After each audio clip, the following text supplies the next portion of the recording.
Programming Throwdown, episode 50. Congratulations! Take it away, Jason.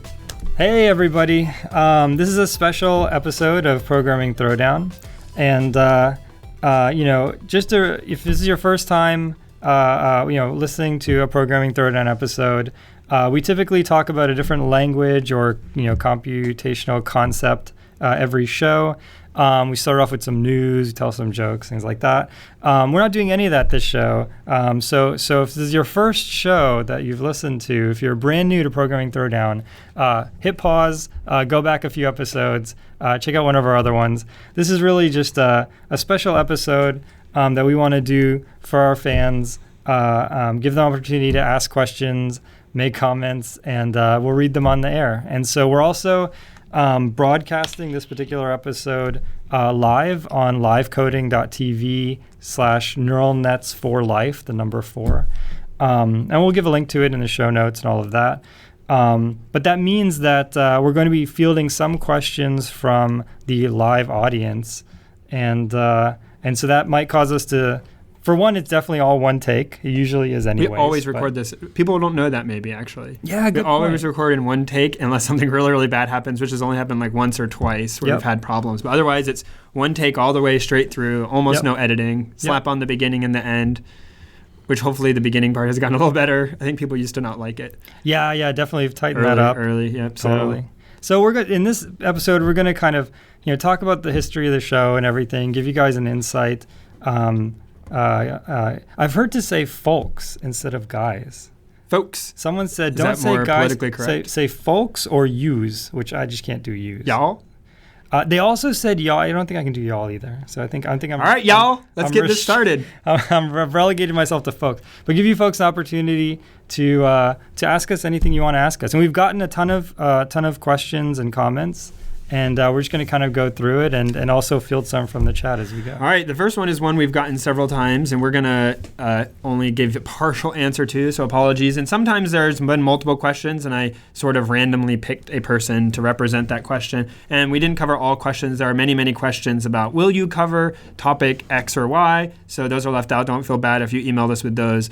Yeah, hopefully we are we'll cover going all to do those that eventually. Yeah, the people who, we've gotten so many people saying, will you cover Ruby? We will cover Ruby, but not today. All right, so our first question is from Mariano, and they say, I have a question. I have friends that are taking courses in edX.org, codecademy.com, lynda.com, which are very useful websites to learn as a beginner going towards advanced. Being that the job market for programmers are majority looking for a BA or MA, a bachelor or master's degree, in computer science, would it be tough to get hired by learning to code on your own? Or what would be your experience? And that's Mariano. Cool, Mariano. You're the first question of the show. Congratulations! Ooh, fanfare. So basically, this is a great question. I actually thought a lot about this. I asked a variety of people, personal friends and colleagues. There's sort of an inflection point here. I mean, think about it, 5-10 years ago, there was really only lynda.com. There wasn't Coursera or when this podcast started, we didn't have smartphones. That's right. Or that's right. we had just gotten them. I think you had just gotten one. I didn't have one. Yeah. I think the iPhone 3GS was out. Yeah, something like that. But yeah, basically, since then a lot has changed. It's changing very rapidly, and a lot of people are saying, look, Coursera has these amazing courses. They're taught by MIT professors. But, when I apply for a job, or if I'm hiring somebody, how can I kind of take it seriously? What's the accreditation level and things like that? It's a very difficult question. This is the way I break it down. If you have, a bachelor's or a master's degree, that's always, the gold standard, right? I mean, they're accredited universities. And, that's always going to be, the best thing, right? If you don't have that, it's good to have, good background with Coursera, Udacity, these courses, combined with an active history on something like GitHub, right? So if you have a GitHub with a bunch of repositories, you've contributed a lot, you are one of the authors of Homebrew or something like that, and you have some Coursera courses just to show that you picked up the fundamentals, then I think even if you don't have the college degree, I think you'll still get noticed. And that's really the key. Once you're in an interview setting, your resume isn't as important. Most people will jump straight into, most people already know what 3 questions, like they're going to ask you, hopefully not the FizzBuzz question and the, some dynamic programming question. They know already what they're going to ask you. And if they see that you have a bachelor's in psychology, they're not going to redo the whole interview. But the key is, how do you get to the interview stage with, and I have nothing against psychology, but how do you get to the interview stage with, a bachelor's that's not CS or engineering? And so I think, again, GitHub link should be the first thing on your resume, bunch of repositories, bunch of open source contributions, and the Coursera courses, and I think that can get your foot in the door. So.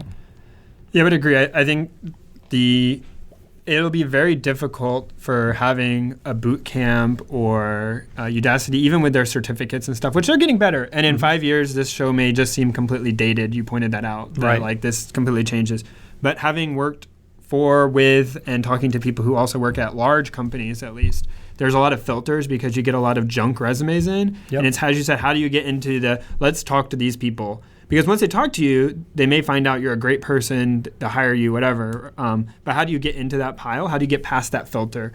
And as you said, it's going to be really hard. So I think somewhat you actually have, I don't know, I've never done this, but I would assume it may be something you have to take a chance on, right? Like you have to take a job that isn't the job you would necessarily want. Right. For pay true. you might not necessarily want. The GitHub stuff is great. And that is necessary, but ultimately somebody is going to have to take the first risk on you. Yep. The thing about the Bachelor of Science or Master's or BA or whatever, just Bachelor's degree or Master's degree or PhD, is that you at least had the tenacities to stick through university, which is notoriously grueling, to various degrees depending on the university. And so the company is taking a bet that is correlated with your ability to stick it and at least learn something and be productive at the company. And if you miss that, it's much harder. Not impossible, but it is much, much harder. And so you're going to have to do something to get your foot in the door. And that may mean taking a job that is, you just volunteer, like for instance, to code for maybe a volunteer organization or a startup, that's local to your area, or, hang out with them and like try to get involved there. And even if they don't pay you, but at least you can start to, and not just say like, oh, hey, I work for these people when you didn't, but get them to actually acknowledge your contribution so that you can honestly say like, hey, I work for this company. Yep. I know a lot of people at Mozilla are people who contributed massively to Firefox. I mean, it's kind of, it's obvious when you think about it, but it's true. And now, a lot of them also have degrees and things like that. But I think that showing a lot of contribution to some, one thing a lot of people don't know, and we've talked about it several times, but it's been a while now, is a lot of these open source projects are really run by large companies. I mean, if you look at LibreOffice or Java is run, like IBM and Oracle are the 2 main contributors to Java, right, to the JVM. And so contributing to those open source projects directly connects you with a lot of engineers in the industry. So that's something to keep in mind. Yeah, and those engineers can put in your resume, and an engineer putting in your resume, having noticed you, is always going to be better than applying blindly. So that's another tip, is like if you know someone, always have them put in your resume, because that universally leads to better results in my experience. And we should also preface, someone pointed out in the chat room, that most of our advice is oriented to the U.S. Some of it may be applicable elsewhere, but Jason and I both live in the U.S. and I have lived in the U.S. all my life. And so I don't know. Other countries may or may not be different into varying degrees. So that is a caveat. A lot of people do listen from outside the U.S. though, and we're thankful to have you guys. Definitely. This is awesome. So I'll read the next question. I'll go ahead and start answering it. You can find maybe a question from the chat room to follow up with. Okay, let's do that. So this is from Ashley, and they say, first, what is the story behind Programming Throwdown? What made you decide to get together and make a podcast on programming? I assume Ashley probably had other questions, and I probably clipped them out for time. But the story behind Programming Throwdown is Jason and I used to work at a company together, and we were kind of talk a lot about topics related to work, related to programming, but not, just about, the stuff we were working on. and realized we both had a passion for this and said, kind of like people say, how do we do open source? How do we do whatever? And Jason does a little more open source. So I do none, not almost none, actually none. And so it was like, how do I get involved? I don't really want to do open source. That's not the way I roll. And so one of the things we talked about was like, hey, we could have a podcast at the time. It was kind of like, hey, there are these cool podcasts. I listened to a couple. Let's do one. Like, why not? Yep. And from my perspective, I had two choices. I could either become a teacher or I could go into industry. And I decided to go into industry, but I still really love teaching. And this was a way for us to both teach something while still being in industry and being able to work on just very large projects with lots of people. Yeah. So. And a way to stand out as well, right? So we do the podcast, we get to teach, we get to do something we enjoy. I didn't, to be honest, think it would last 50 episodes. I didn't think it would last 5 episodes. I think most people say episodes die, before 10. Okay. So you can't say you're doing a podcast until you've gotten to 10. So you got past 10. Maybe someone else will tell us you can't be a podcast for reals until you get to 100. Maybe. But so we've done it past 10. It hasn't always been as regular or irregular. But, I think one of the things is to stick out, right? So people say, like, what makes you different? What, if you have a passion, often people say you'll code whether someone pays you to or not. That may or may not be true due to various life circumstances. I don't happen to do that much coding in my off time, but I do this, right? This is a similar outlet for me. I talk about programming, I talk about tech, I teach, so that's kind of the story. That's not a great idea. And then we've just kept doing it. Even at one point, Jason was in California and I was in Florida. We were doing it. Now we're both out here in Silicon Valley, but we work at different companies and we still do it. Yep. So it's just kind of stuck with us through thick and thin. No. Through thick and thin. In sickness or in health. Oh, no. Actually, no. That sounds terrible. We're not married. When we're sick, we definitely don't do the podcast. Definitely the motivation for us is the feedback that we get.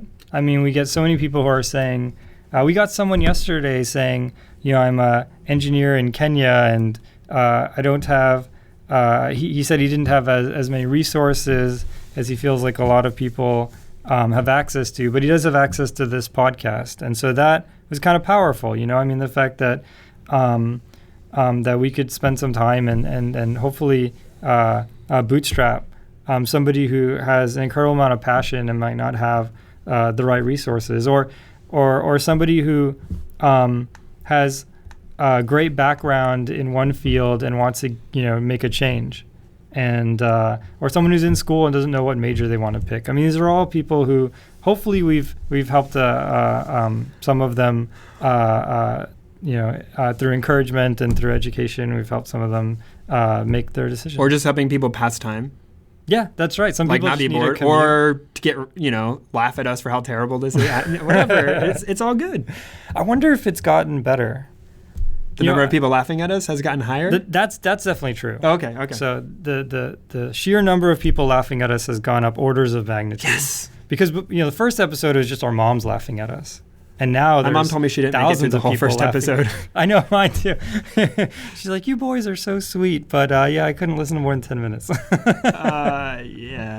Okay. But yeah, basically it's feedback from you guys. For people who are brand new subscribers, we have programmingthrowdown.com, we have Twitter, we have Facebook, we have Google+, we have Jason email. has all of those things. I'm a social maven, although I don't post as much as I probably should. I'm a recluse. But yeah, Patrick has none of this. So actually it's amazing. Patrick, you have to email him directly. Do you have anything besides email? I have Google+. Oh, okay. People follow me occasionally on Google+, but I don't post. Okay. I'm a terrible person. Got it. But yeah, definitely give us your feedback, questions, comments. We really get that. That's what drives us. So cool. Next question is, we'll take one from the chat. Someone said, how many female engineers are there in embedded, mobile, web, etc.? We'll just say in programming. The short answer is not enough, right? I mean, the ratio of female to male in software engineering is not 50-50. But there are a lot of great programs. I feel like this is something, so I have sort of two thoughts on this. One is, this is something that's going to just get better over time.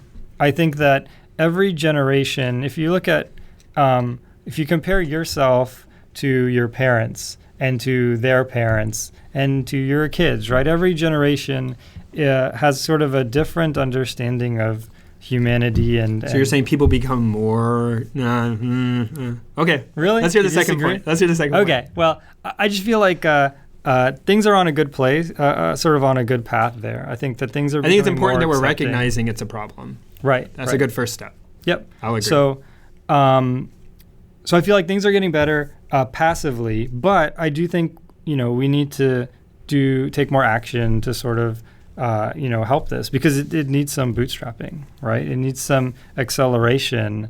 Otherwise, it will just be floating in this one, floating in this one direction that's been in for a long time, right? So there are definitely a lot of efforts. I think actually the Raspberry Pi Foundation donated a bunch of money to this. I think it's Girls That Code, and it's a charity event that a charity foundation that hosts a bunch of events to try and get more females into software engineering, developing, coding, things like that.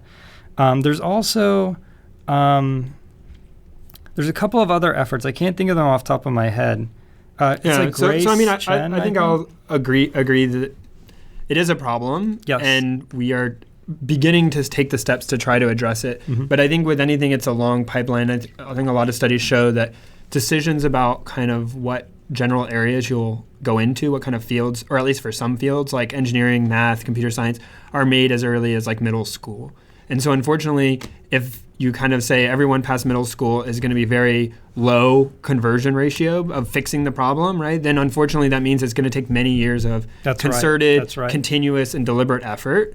And so it's not something that we can expect to change overnight by just simply throwing money at the problem. It's something we have to cultivate. And, so I have 2 daughters, right? So thinking through like, how do I enable them that if they want to do this as a career, like how to make sure that they don't get told otherwise, right? Yep. Or how to make sure that they're encouraged and supported, right? And those are things you have to culture over a long time. So I think it's going to be a long road. And I don't trust like you that it just by nature will get better, but it seems like we're starting to recognize it's a problem and hopefully enact changes that'll improve things. Cool. And someone just posted in the chat, I think it's Girl Develop It.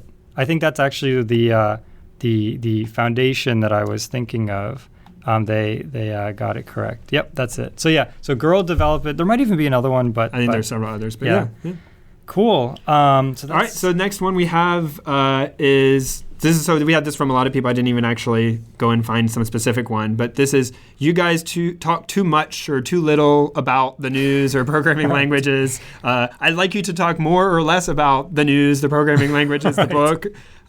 So like again, this is like I guess you call it insider baseball, behind the scenes about how this podcast is recorded. But I mean, ultimately, the podcast is something we do. We don't really get paid for it. We have some like the Patreon stuff and the Amazon and your Audible subscriptions. We're very thankful for all of that. And that helps encourage us, to a large degree to keep going. And pays our costs. It actually is significantly expensive I checked last month, we used 4 terabytes of bandwidth last month. Oh, yes. So like one cat video on YouTube. Yeah. And so, yeah, that's right. And so, like these things are encouraging to us, but ultimately, like it's something we have to enjoy, because if we don't enjoy it, we're not going to do it. This isn't replacing our jobs, right? Right. So we have our jobs, both have families, and so we need to enjoy doing this. And one of the things we enjoy is just like chatting about tech stuff. Like that's what we do. That's who we are. Yep. And so this podcast is an extension of that. Also, it turns out it's actually really difficult to talk at length about a lot of the topics, the programming languages. So we try to do a good job. We try to cover it, but ultimately there are other podcasts I've listened to where it's all about a single topic and they talk the whole thing. And I find myself drifting off. Like it's not the same. This isn't to that podcast. We're sorry if you don't like it. We'll give you your money back. You didn't pay for it, so I can't be that upset. But ultimately, the balance we try to strike is covering topics that are interesting to people in the field of programming, giving you a little, tidbit about something. We're not trying to bury the lead. We're not trying to make you go through all the other stuff. We could cover it in the beginning, but it would mess up kind of our flow. Like we need that other stuff as like a warm up. And as we said, we take this in one take. So we would have a hard time not referencing stuff we already talked about. And then it would be all like confusing, and we'd have we tried it, we thought about it, and it just doesn't work. It just doesn't work. So we have to do the news and the other stuff first, because that's just the progression that works for us.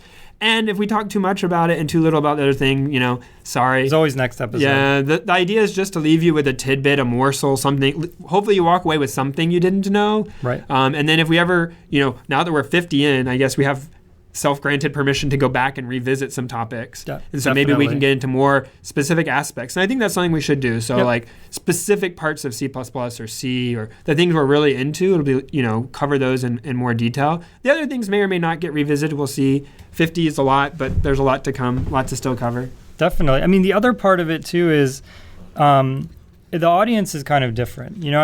A lot of the people who write in and they say, I really love Python. I think Python is such an awesome language. It only got 15 minutes in one episode.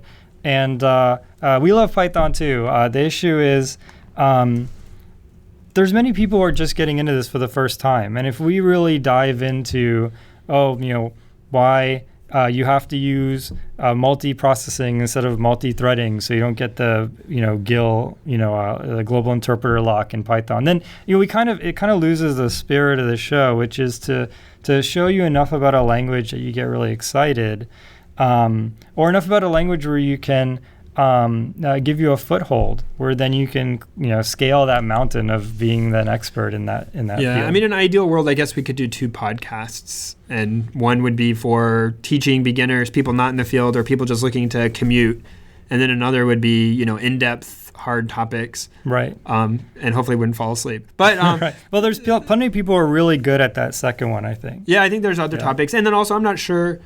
Although it sounds good to say, if you actually sat and listened to it, if you would be really into it. Yeah, I think it's much faster to look at. For me, at least, I need to. These things we talk about are good for me to listen to, but when it gets too detailed, I need to see it in front of me. I'm a visual guy, I guess. Same here. Cool. So we'll take one from the chat. This is an easy one. Where are you from? So I'll go first. I was born in Canada. I lived in Canada till I was about 10, moved to Florida. I lived in Italy for about 3 or 4 months, then moved back to Florida and then to California. So, well, I didn't know all that. Yeah. I knew some of it. So I was born and raised in Florida and moved to California when I started my current job. Mm-hmm. So, it's pretty boring. Yeah. Central Florida the whole time. So, someone else also asked about VLSC architecture. I didn't see, or VISC. I just looked up what that was. So I didn't know what it was. So I can't say anything intelligent about it, but maybe we'll add it. Maybe I'll read the article offline. Okay. That will be one of our news topics. And we'll spend the whole hour talking about it. All right. So another question someone sent in. This is the second question from Ashley from above. They wrote, in the last episode, you mentioned how useful it was to have a good knowledge of assembly. I've dabbled in it before, but I'd like to improve my skills. Is there a specific assembler you'd recommend?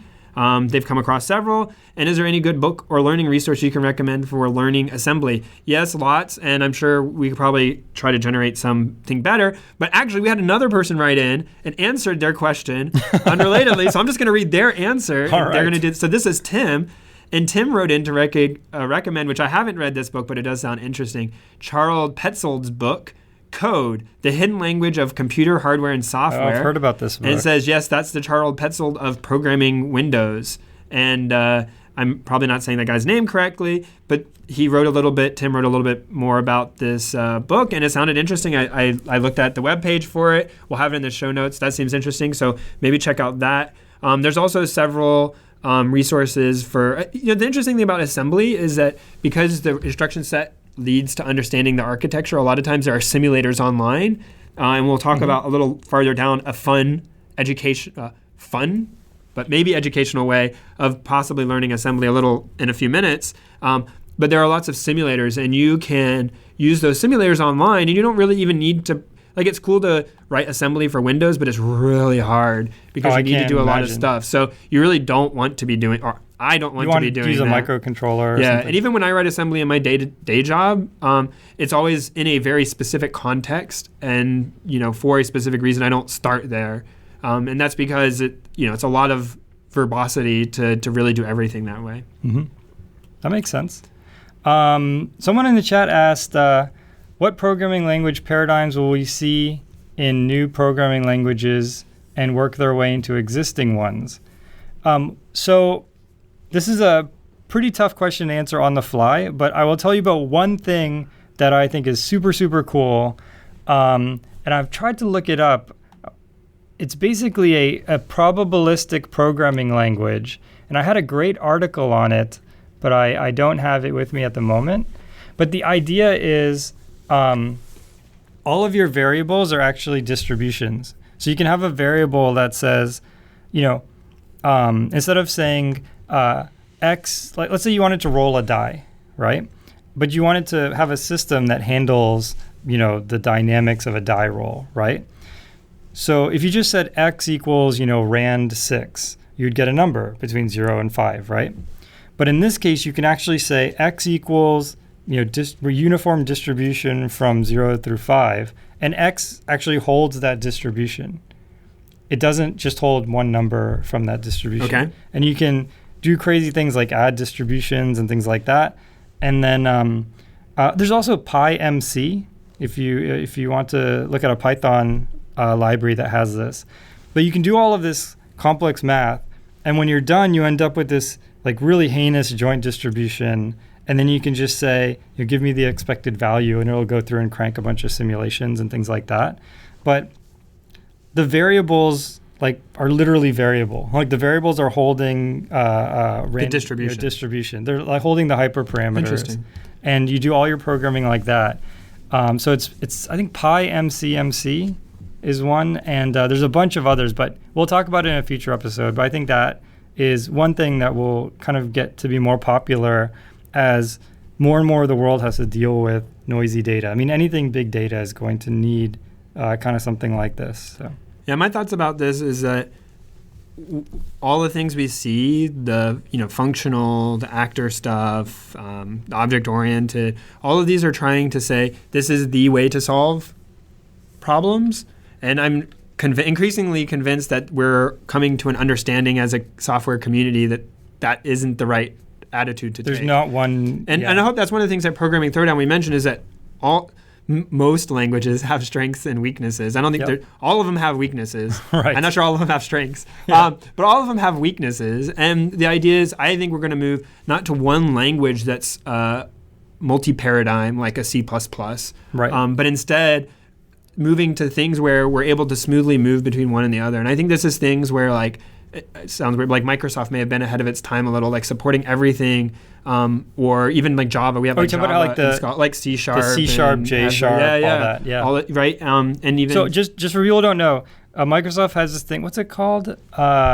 This .NET framework. Yes. But there's basically they took a lot of the existing languages, C#, J#, which is like a Java kind of knockoff thing, and a bunch of Visual Basic .NET.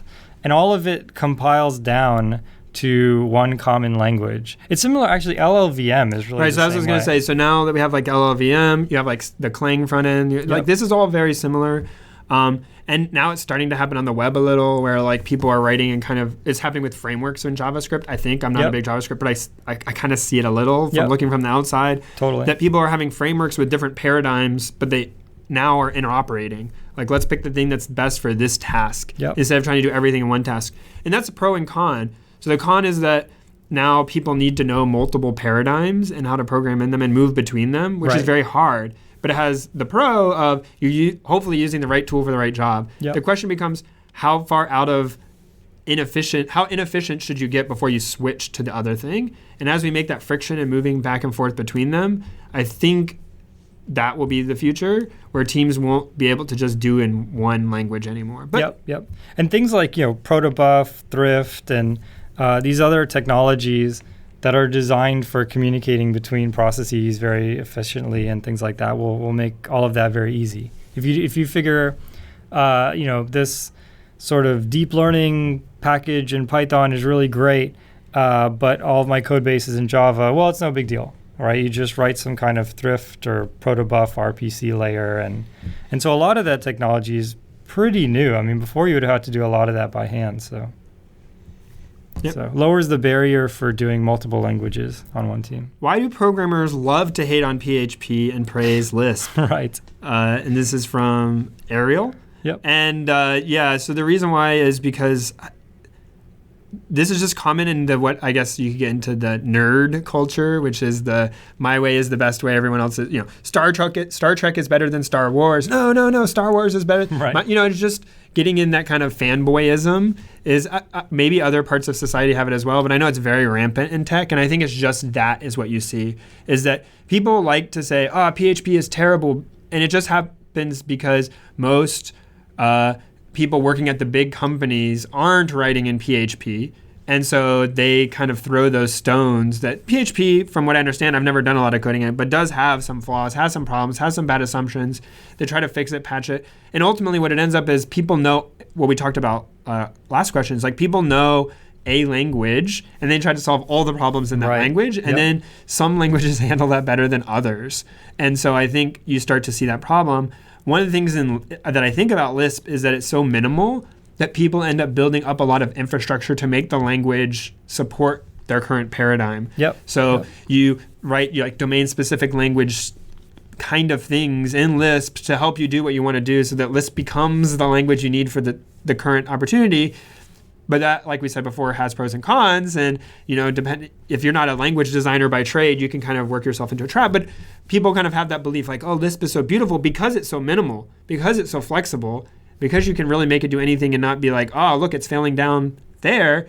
That's why I think you get that fanboyism of it's an artistic, beautiful expression to see how far you can stretch this minimal set of instructions. Right. I don't creativity know through restraint or something. Yeah, I haven't seen too much of the Lisp love. I have seen a lot of the PHP hate. Obviously, but you see it with like functional love, like you got to be programming functional or you're not doing it right. Yeah, that's a lot of Haskell and a lot of. And for a long time, it was universally accepted, like Scala. that OO was the only way. Yeah, that's right. That's everything needed to be an object, and objects an object, right? And in college, like that's how I was taught. It's like just everything's OO, right? I remember like basically having discussions about, how do you solve these problems where you have different objects and they're holding basically the same data, but they do different things. And basically I was trying to arrive at functional programming, but I didn't know what it was at the time. This is, I'm like, I don't know, in high school or something. And everyone was just like, you just make a bunch of objects and you inherit the other objects and just override the functions but not change any of the data types. And then you end up with kind of like how Hadoop is now, where you end up with a mapper class with a map function, and it's just kind of a nightmare.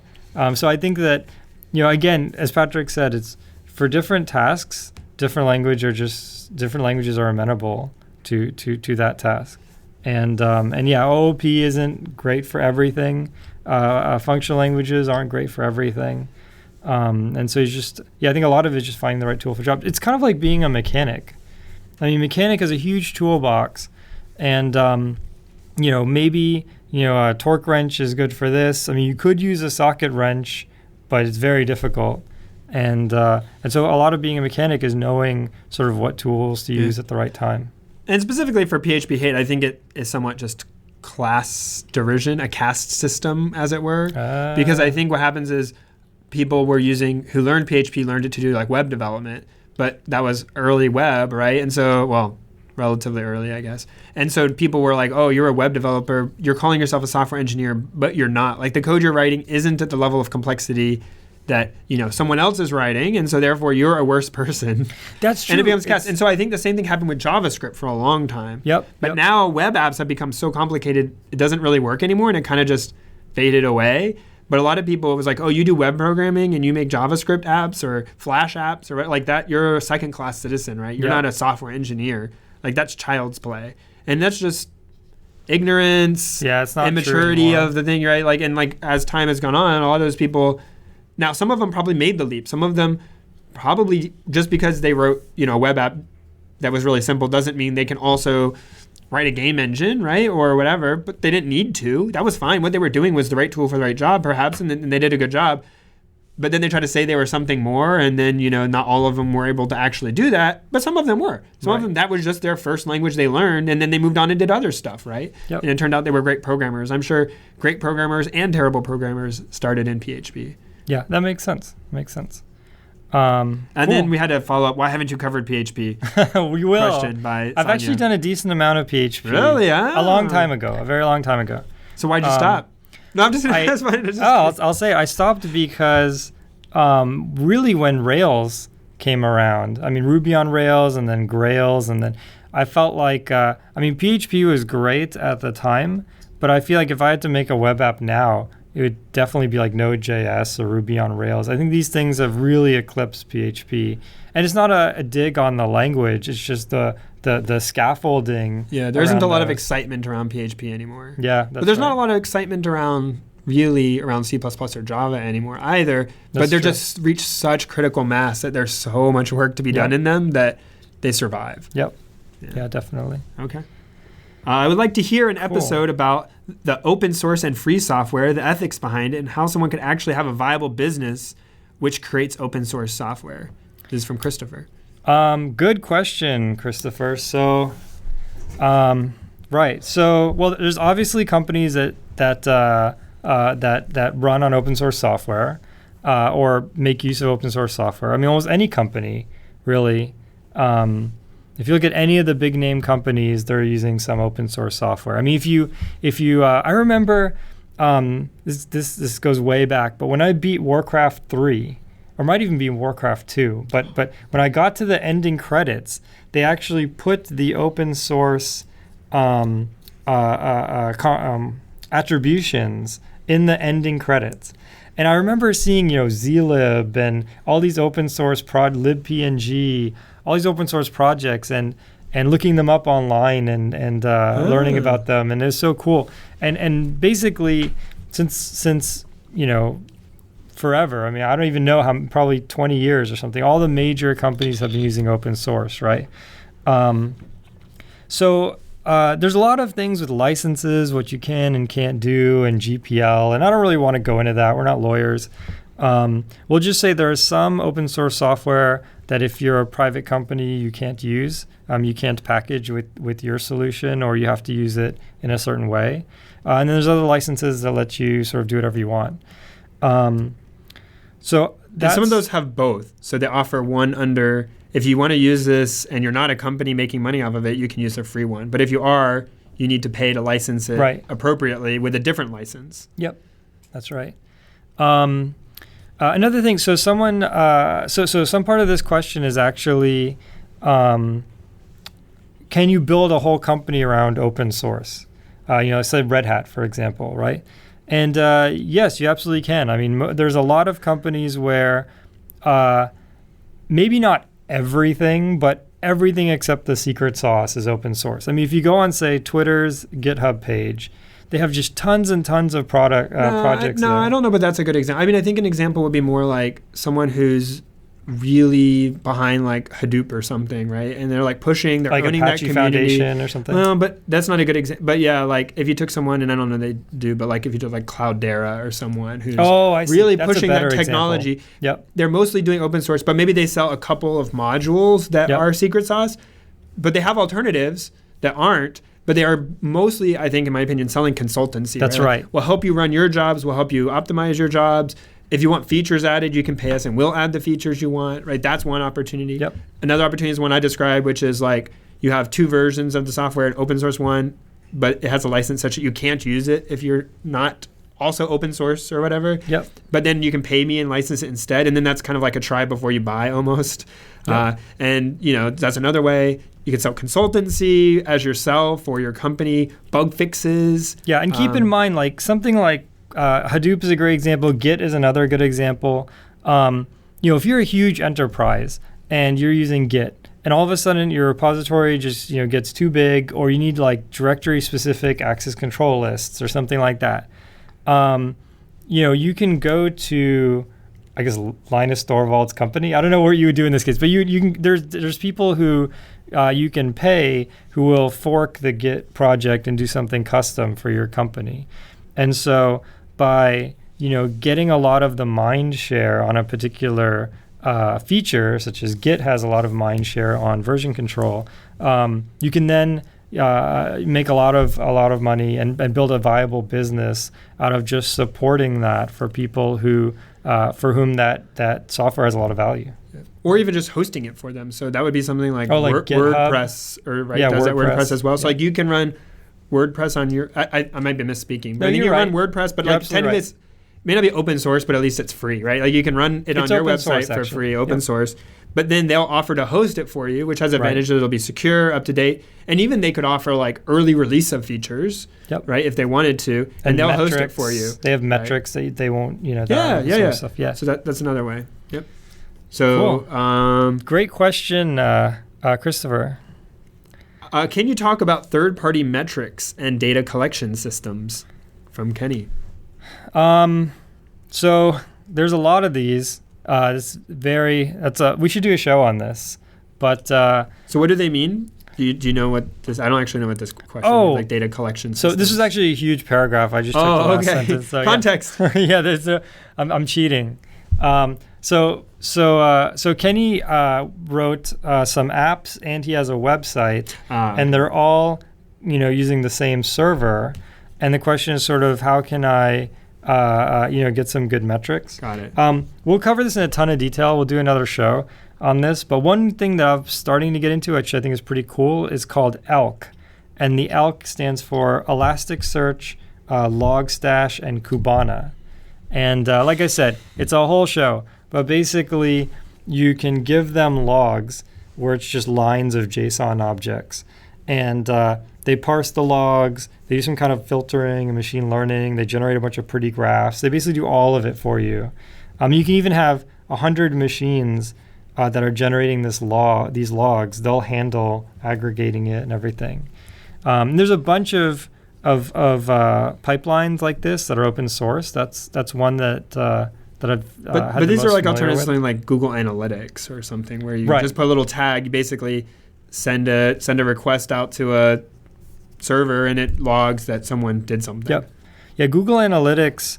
There's Google Analytics. There's a couple other ones. Yeah, there's several. Yeah. Yeah, I can't remember off the top of my head, but that is even more hands off, where you don't even generate the raw logs yourself, but you sort of send hints to I guess Google. Say like a hint, like someone clicked on something, or a hint, someone went to a page, and then they take all of these hints and group them all together. Yeah. All right. Next question is, how frequently do programmers make use of open source software in their production quality projects? From Alex. Oh, I think you already answered their question. Alex, a little. we covered you. We were thinking ahead. We covered you with Christopher's question. So cool. All right. Next question. Oh, go ahead. A lot. Yeah. Pretty much, yeah. And at big companies, it is a concern. You always have to write down when you use or bring in open source stuff and make sure you obey the licenses, because it typically goes through your legal team. Yeah, like, if you use this software, send me a postcard. Well, is that like a legally binding agreement? Are your lawyers okay with that? Is like you got to like send them a registered postcard so you can prove that you did that, right? Like, I'm not a lawyer, so I can't say if those things are hold up in court, but you don't want to get sued, right? Getting sued sucks. So yeah, getting sued is a nightmare. A little bit off topic, but we'll talk a little bit about. Have you been sued or been part of a lawsuit or anything? Okay, so if your company gets sued, a number of things will happen that you won't like. Number one, they will give you a new machine. You can copy your things to the new machine, but the old machine has to stay sort of like preserved. Yeah, so pain point number one, right? Number two is, you're just going to have to deal with a litany of back and forth and meetings and things like that you don't want. So dispositions, is that what they're going to have, like go make statements and they record you and that sounds not fun. Yeah, not fun. So it's don't get a huge sued. time sink. Yeah, don't get sued. All right. So the next, we have one from. Has Docker found its way into your daily workflow? Has Docker found its way into your daily workflow? I got Docker up and running. I did it actually to run the TensorFlow. Did you see this? Yeah. You know about TensorFlow. So they have, so Google released this thing TensorFlow where it lets you do a bunch of data analysis and machine learning and things like that. And they released it as a Docker image, which I'd heard about Docker, the company, but I'd never really gotten into it. I was able to get it up and running, but to be honest, I haven't gone beyond that. Actually I did. I got a Docker image for, there's a way you can compile Windows binaries on Mac using Docker. So it actually, there's a Docker image that has MingGW, which is the Unix Windows, I don't even know what it stands. Minimalist Windows GCC GNU, compiler? something like that. It produces a Windows binary, basically. So there's a Docker image for that, and it was pretty slick. You could just point it to your directory with your makefile, and through Docker, it would just spit an exe out on the other end, and you didn't need anything I've seen some installed. things like that too for like kind of projects out there where normally you would like need to get a lot of pieces together and then just kind of put them in a Docker and release it. But I haven't come across it yet. It's not in my personal workflow yet. I increasingly hear about it, so maybe I need to spend more time looking into it. Same here. Is there a preferred term for programmers today? Do you prefer programmer, developer, software engineer, etc.? Do you think there are significant differences that go with the various terms, or are they roughly interchangeable? From Mark. Do you want to answer their question first? I have an opinion. You go first. Oh, you have a strong opinion? You definitely go first. Okay. My strong opinion is I don't care which you call me, and I will argue to anyone for a very long time that they all mean the same thing in general vernacular. So people tell me all the time, software engineers aren't engineers because insert whatever statement. This was making the rounds like a month ago on the internet. Fine, whatever. I don't care. Sure. Call me a developer. Call me a programmer, call me a coder, call me... It really doesn't matter. Occasionally there are terms which have more or less connotation, like typically coder is a little more like... Someone said code slave in the chat. No. So like coder is more like, oh, you don't do programming, you don't do software engineering. It's like coder is maybe a little more connotation that way, and it's like software architect is seen as a little, different. And in some places, these things do have meaning. Right. But universally, these things don't have an actual agreed upon formal definition. It's and there's not no a certifying body that says you must have X to be a programmer and Y to be a software engineer. And if you have a degree in computer science, does that make you a software engineer? No, it doesn't matter. It's like currencies. Imagine every company as being their own country with their own currency.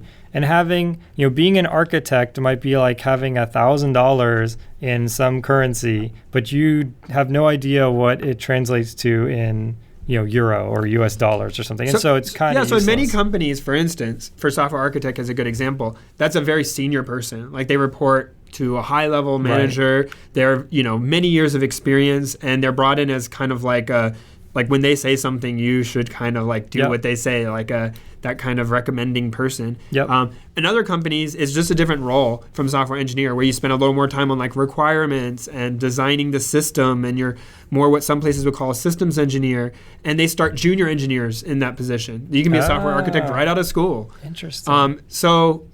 They don't mean... Someone asked me on Quora, someone asked me to answer... does it matter whether you are data scientist or software engineer?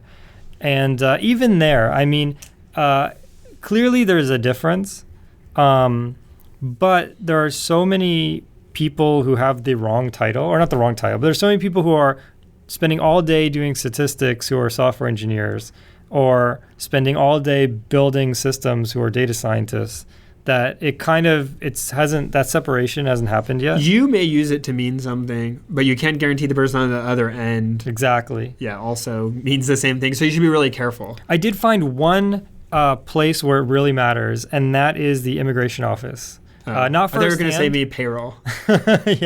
Not firsthand, but I've heard from several people who wanted to be data scientists because it helps you in the immigration. But I would say department. that's, if I had to venture a guess, and I know nothing about the immigration process. Not me either. But if I had to venture a guess, I would say that's just because it's a newer title, so it's less overloaded by people. Possibly. So, anyways. All right, next question. My degree allows me to focus on one of 5 fields: software development, web development, information security, networking, and database management. What are your takes on the future applicability and in-the-field work environment for each of these? From Shadrach. Do you want to go first or you want me? You thought about it. I'll go. So software development is mostly what we talk about here on this podcast. It's what I would say of these categories that Jason and I both do. And of these, right off the top of my head, I would say it's probably the most in demand, at least of where we are. That isn't to say that you're guaranteed to make the most money, because some of these others, I think, have more variance in the numbers. Right. But I would hazard a guess that it's if you want to talk about salary, the highest average salary. Software development. Software development. Yeah, I would argue that. Yep. It's also the one on here that you know a lot more about what you're getting when you get someone who does that thing. Right. So then we can talk about web development. Web development can be anyone from doing software development in a web-based language. So think about like the person who's writing the Facebook, like the Facebook.com, that website, right? Right. That's not just HTML displaying. I mean, Right. I mean, there's a huge application. There's hundreds and probably thousands of people working on that. I mean, can you imagine how many lines of JavaScript that is? No, I don't want to think about it's probably millions. And so I guess it used to be PHP too, right? So, but Right. web development there is very hard. But I think a lot of times if someone doesn't say software engineer or software development and they say web development, they can be using that word to try to claim something a little more. Right. Like, it can open themselves. I mean, I do CSS and images and Right, mock-ups, exactly. and I'm a web developer. Or there's those sort of build your own website tools like I think Wix is one. WYSIWYG editor. Right. And so, and focusing in school, if you're interested in web development and it includes like a heavy emphasis on programming, like JavaScript, not necessarily a heavy focus on HTML and CSS, that's probably fine because you can get jobs doing that. But I would be careful because I would hazard to say it's a little easier to go from software development to web development if that's what you're interested in than vice versa. Information security, I feel, although is related to computers and you do need to understand programming, you don't actually do a lot of programming from the people I've talked to. So information security, they may do a lot of scripting. They may do a lot of sysadmin work. But often, and they do need to be really knowledgeable, and it's a really hard job to do and really hard to find. And I think here you could get a huge variance in pay. That's right. So if you're a very elite black hat hacker working on Tiger teams and stuff, you may make a lot of money or not. I don't know. And if you're just somebody, doing sysadmin work but calling yourself information security, maybe not. But the stuff itself is really fascinating to me. But I don't know how much demand there is or isn't for it. I don't think the number of people working in information security approaches the number of people working in software development. So there's a risk there.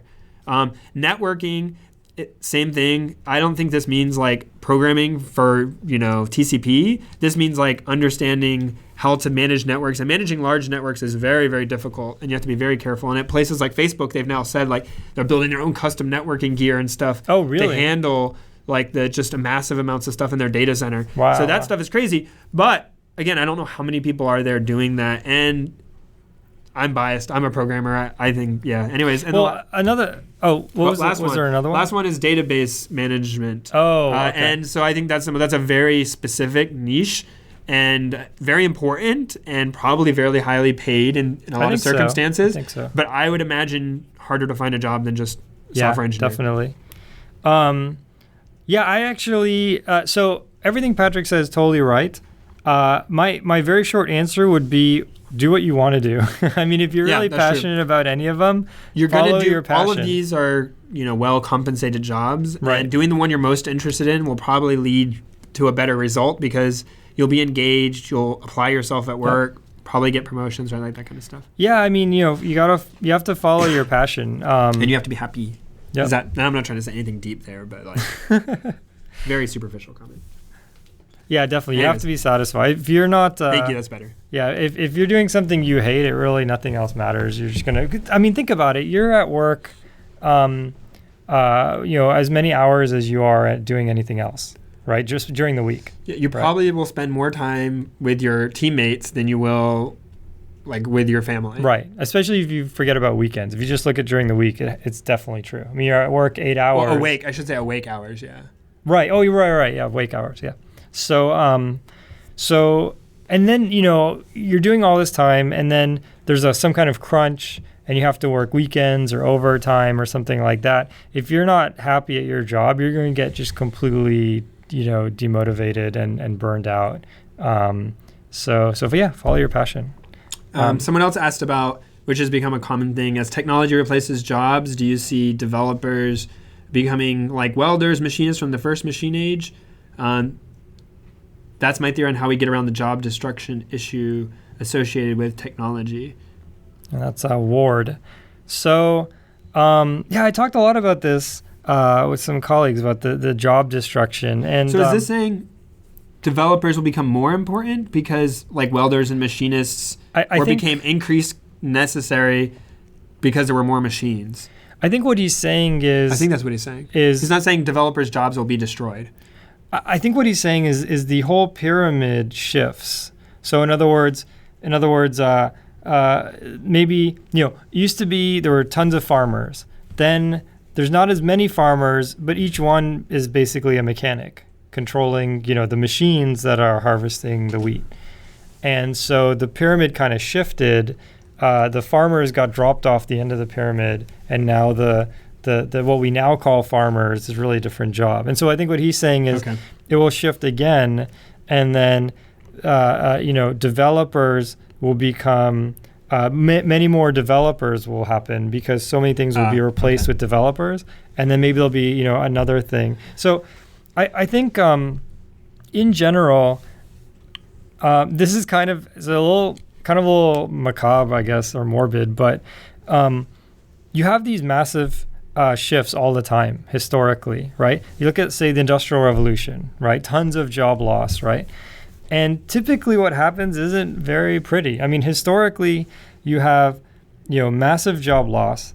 Then that causes massive income disparity, and then that causes revolution. And so if you look at like the Chinese Revolution, the French Revolution, a lot of these are because of massive job loss. So that paints sort of a dark picture for the future with, a lot of this robotics and things like that you hear about, if Uber does self-driving cars, all taxi drivers are out of a job and things like that.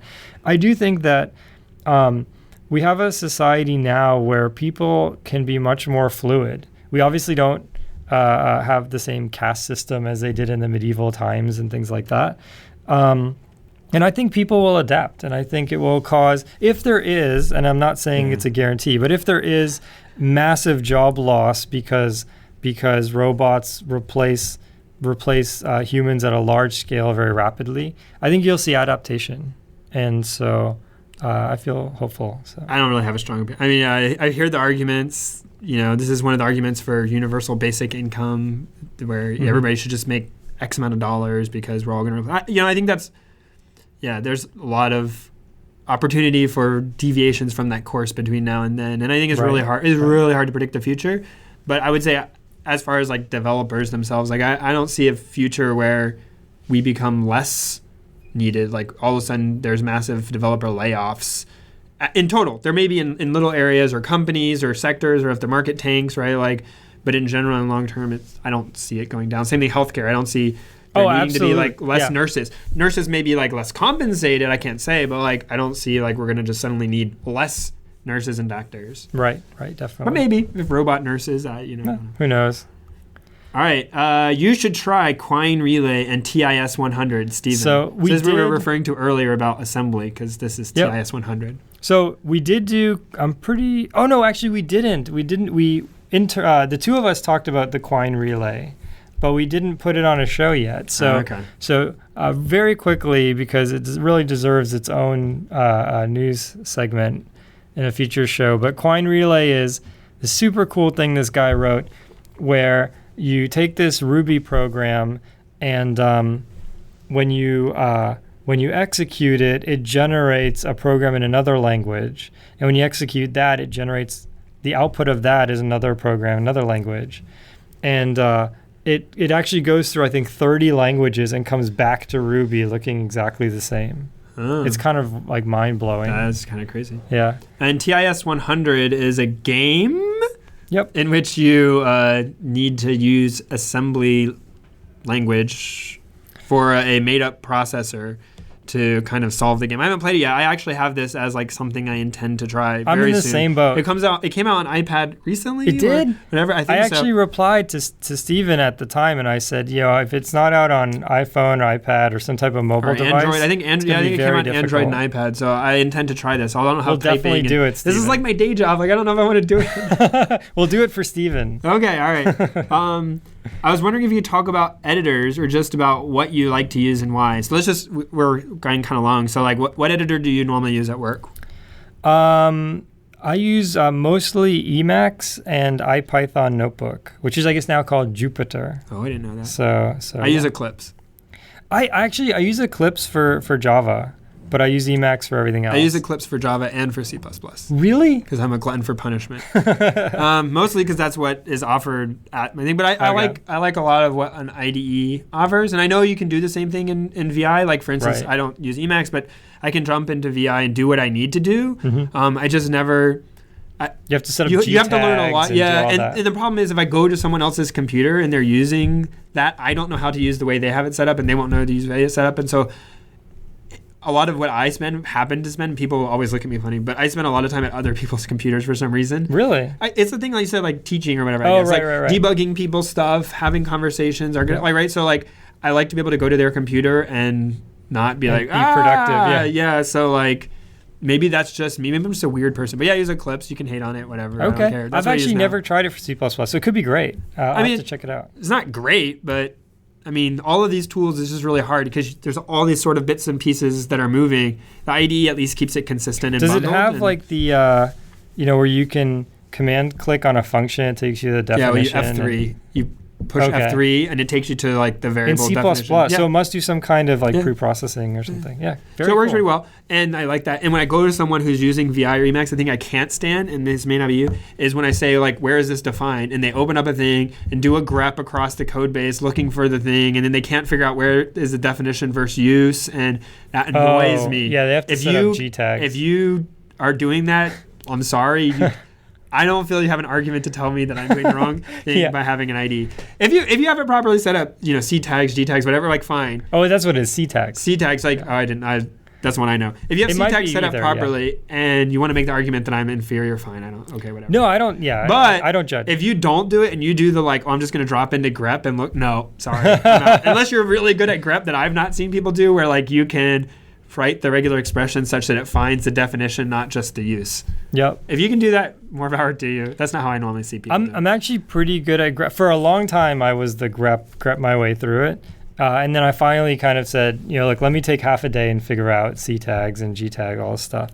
So I probably offended a ton of people, and half the people just dropped off the chat. Yeah, we went from 40 viewers to 20 viewers. No, I'm just kidding. But yeah, I mean, really all the editors, most of the editors work pretty well. So. I am not strongly biased in this domain. No, me neither. I am frustrated more by people who are strongly biased. Yeah, I don't understand. What a waste of energy. Yes. Okay. Want to know about programming basics and concepts like object-oriented, imperative, functional, and so on. It would be nice to have episodes about these titles. We covered it a little bit here. But yeah, it's a good point to good idea. Have a functional episode or something. That's good. We should do that. Good job. That's Alex. That said, apparently we injected something in out of order these. Oh, that's probably Any pearls of wisdom? Any things you wish you'd known sooner? Any recommended resources? Perspective from Ari. Pearls of wisdom. Oh, I think this might have supposed to have been Ari. Anyways, it's fine. I think we got the name wrong, but that's okay. Sorry. Keep going. Pearls of wisdom. To close out the episode, I think this is the last question. All right, let's do it. So my one of my pearls of wisdom is look for good mentorship. I think that's very important, and I think a lot of times people will join a certain job or a certain company, and they don't really know who they're going to be working with. I think a good mentor makes just incredible amount of difference. I had some very good mentors through the years. I think you have as well, and they've really been instrumental. I mean, I constantly think about sort of what they have taught me and things like that. And I feel like, software engineering, there's a science to it, and it's but there's also a vocation, right? I mean, there's a part of it that's like carpentry, where there's not necessarily you don't get a PhD in carpentry. I mean, I'm sure you can, but most people, they become master carpenters through just doing it for a long time and having good mentorship. And I feel like people, I don't know if they're ashamed, afraid, or they don't want to think about it as a vocation because it requires, a lot of, a full education and things like that. But ultimately, a lot of it is vocational. And having a good mentor will guide you, especially in the first few years. I don't know that having a good mentor at some level is important. But when you think about like at least the stuff I've seen in the schools, people can become master carpenters on their own, but a lot of times they go and they learn the techniques, and they may move past those techniques, but like they start out learning this is how you plane an edge of a board to be straight, and the same basic like this is the construction technique to get to this end goal or whatever. Right. But I'm not sure the same thing happens. Like I feel like coding is just so different. Like the order I would program something is going to be very different than the order you would program it.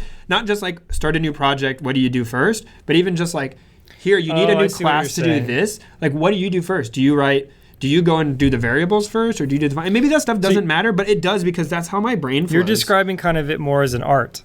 Which I think even if it's I don't like that art, argument. I don't really. Okay. I know what you're saying, and I've heard this argument before. Like even then, you need a good mentor. I mean, the best artists had the best. I'm just saying, like there are certain things which are common amongst good designs, like having a design in mind, having an architecture that you can describe. I think trying not to use every last feature of a language just to show off. Oh, that's I can't the worst. stand that. That's my pet peeve too. I'd rather you write code that looks like a 5-year-old could write it. That's awesome. Yep. And if it works and it's not, so far going out of the way because you're not using a feature, great. Yep. So those kinds of things in my mind are very common amongst it, but like how you get there is so different. And like now I find in my role, like I tend to review other people's code and like try to say, oh no, but you didn't do it the way and then it's like, wait, hang on. That was a perfectly fine way of doing it. Mm-hmm. Is it better? Is it worse? No. Oh, okay, that's fine. Yep. Totally. Yeah, that's a good point. So my bit of wisdom would be, don't get hung up. Sort of related. Don't get hung up on your way being the right way. We talked about this like a lot now, but I see so many people that burn out on like just raging against everything. Like it has to be my way. Like if you don't use your VI, you're an idiot. Sorry for the strong language. If you don't use blah, oh, I can't believe you did your code that way. Like only a silly person would do code that way. Like always try to understand other people's like perspective or where they're coming from or whatever and let it be. And also like for me, it's a pet peeve. There should be a style, but like don't, and it should be consistent, but don't get like super hung up about it in like weird ways. Yep. Or like if someone's trying to do a little something non-standard, don't like, if they have like a good reason for it, it's probably just okay. Yep. Totally. I had another pro. I think I lost it. See things through to completion. Oh, definitely. Yeah, do the It's really easy 100%. early on to just be like, oh, I got down to the last little bit of something, and that's good enough. Like, I got to this hard part, I'll just like, I'll just go ahead and move on. Yep. And it's like, no. Like, often that's where like the good learning happens because you are really terrible at identifying the easy and hard parts in the beginning. At least I am. Yep, same here. I often misidentify them. The other thing is refactor your code. And a corollary of that is write your code expecting to refactor it. And so what that means is don't try and solve all the world's problems or the next 5 years worth of problems at your company right now because it changes frequently. You're not really going to get it right anyways, and you're going to waste a lot of time, right?